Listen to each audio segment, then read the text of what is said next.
Cara cerdas ibu bagi waktu antara urus anak dan bisnis rumahan. Nah, sebelum lanjut, pastikan klik dulu tombol subscribe, share, dan like dulu ya, agar channel ini bisa lebih berkembang, bermanfaat buat lebih banyak teman-teman yang lain. Terima kasih, dan yuk kita lanjut. Pernah tidak ibu-ibu merasa baru bangun tidur tapi rasanya ingin tidur lagi karena melihat tumpukan cucian dan pesanan pelanggan yang sama-sama menggunung di depan mata? Fenomena mompreneur ini memang lagi naik daun banget. Bahkan menurut artikel dari Wira Usaha Nasional, disebutkan bahwa lebih dari 60% pelaku usaha kecil di Indonesia justru digerakkan oleh tangan dingin para ibu dari balik rumah. Kita ini bukan cuma Menteri Keuangan Rumah Tangga, tapi juga merangkap Direktur Operasional sekaligus bagian packing, yang seringkali lupa sisiran demi mengejar target kiriman kurir di sore hari. Penting sekali kita bahas cara cerdas bagi waktu ini, supaya kewarasan kita tetap terjaga dan bisnis tetap jalan, tanpa harus mengabaikan si kecil yang tiba-tiba minta digendong saat kita lagi membalas chat pembeli. Bayangkan saja kalau kita tidak punya strategi yang jelas, bisa-bisa kita malah membalas pesan pelanggan dengan kata sayang atau malah menyuapi suami dengan bubur bayi karena otak sudah terlalu panas. Kehidupan kita itu ibarat sirkus di mana kita harus memutar piring-piring di atas tongkat sambil berdiri di atas tali yang tipis sekali. Lucunya kadang kita merasa sudah keren seperti wanita carrier di film-film,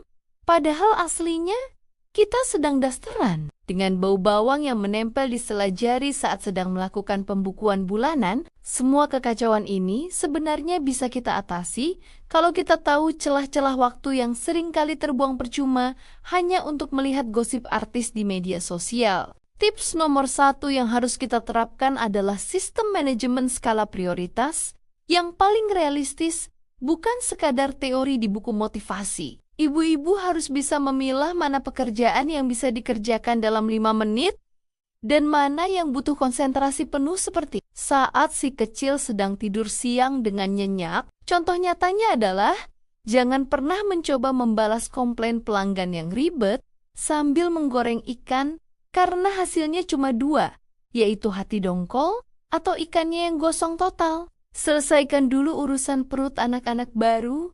Kita bisa fokus memegang ponsel untuk promosi tanpa merasa bersalah karena ada suara tangisan di latar belakang. Urutan kedua adalah kita wajib memanfaatkan waktu emas atau golden hour yang biasanya ada di jam 4 pagi atau saat anak-anak sudah terlelap di malam hari. Di jam ini dunia terasa milik kita sendiri tanpa ada suara.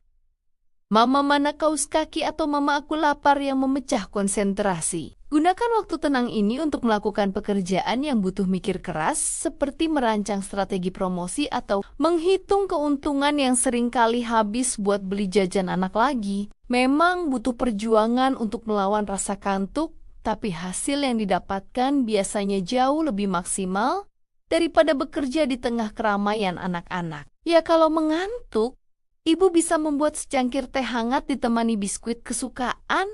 Lumayan bisa buat ganjal mata. Langkah ketiga yang tidak kalah penting adalah melibatkan teknologi sebagai asisten pribadi kita yang tidak perlu digaji mahal. Gunakan fitur balasan otomatis di aplikasi pesan atau jadwalkan unggahan konten jualan ibu-ibu di media sosial untuk 1 minggu sekaligus di hari Minggu malam. Dengan begitu, saat kita sedang sibuk menemani anak belajar membaca atau sekadar menemani mereka main petak umpet, bisnis kita tetap terlihat aktif dan profesional di mata pelanggan. Jangan sampai kita jadi budak ponsel yang harus standby setiap detik, karena anak-anak juga butuh kehadiran fisik dan kontak mata dari kita sebagai ibunya. Masuk ke poin keempat, yaitu belajar untuk berdamai dengan ketidaksempurnaan. Karena kita ini manusia biasa, bukan robot canggih buatan luar negeri. Tidak apa-apa kalau sesekali rumah sedikit berantakan atau mainan anak berserakan di ruang tamu, asalkan pesanan pelanggan terkirim tepat waktu dan dapur tetap ngebul. Ibu-ibu harus paham bahwa kita tidak bisa melakukan semuanya sendirian dalam satu waktu tanpa mengorbankan sedikit kerapihan rumah yang biasanya hanya bertahan 10 menit saja. Fokuslah pada kemenangan kecil setiap hari, seperti berhasil membungkus 10 paket, sambil tetap bisa memandikan anak dengan bersih.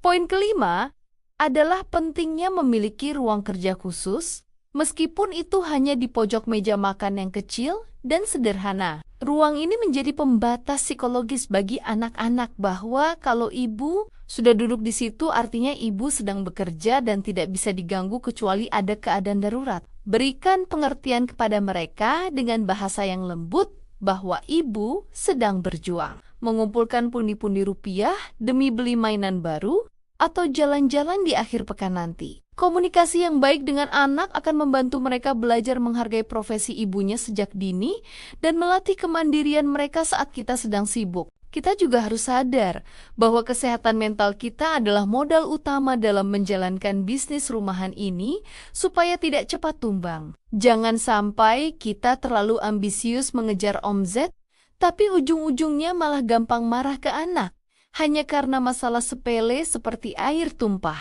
Sesekali berikan diri sendiri penghargaan seperti jajan kopi kekinian atau sekadar maskeran di kamar mandi selama 15 menit tanpa ada gangguan suara gedoran pintu. Ibu yang bahagia akan menghasilkan bisnis yang berkah dan anak-anak yang tumbuh dengan mental yang sehat juga kuat. Sebagai penutup dari semua tips tadi, sebenarnya kunci utamanya adalah konsistensi dan doa yang tidak pernah putus dari seorang ibu yang tulus. Memang berat rasanya membagi hati antara kasih sayang anak dan ambisi bisnis. Tapi percayalah bahwa setiap tetes keringat kita akan berbuah manis pada waktunya. Kita harus bangga karena lewat tangan kita ada ekonomi keluarga yang terbantu dan ada masa depan anak yang sedang kita bangun dengan penuh perjuangan. Jangan pernah merasa rendah diri hanya karena bekerja dari rumah, sebab kemandirian finansial adalah bentuk nyata dari kecerdasan seorang perempuan. Mari kita lakukan evaluasi diri tanpa harus menyalahkan keadaan atau merasa gagal menjadi ibu yang sempurna, karena kesempurnaan itu hanya milik Tuhan semata. Kadang kita terlalu keras pada diri sendiri, padahal anak-anak hanya butuh ibu yang ada di samping mereka saat mereka butuh pelukan hangat. Tetaplah semangat para ibu hebat di luar sana, karena kesuksesan bukan hanya milik mereka yang bekerja di gedung tinggi, tapi juga milik kita yang berjuang dari balik daster. Mari kita saling menguatkan dan terus bergerak maju, karena ibu yang bahagia adalah kunci utama bagi anak yang ceria dan bisnis yang terus berkembang jaya.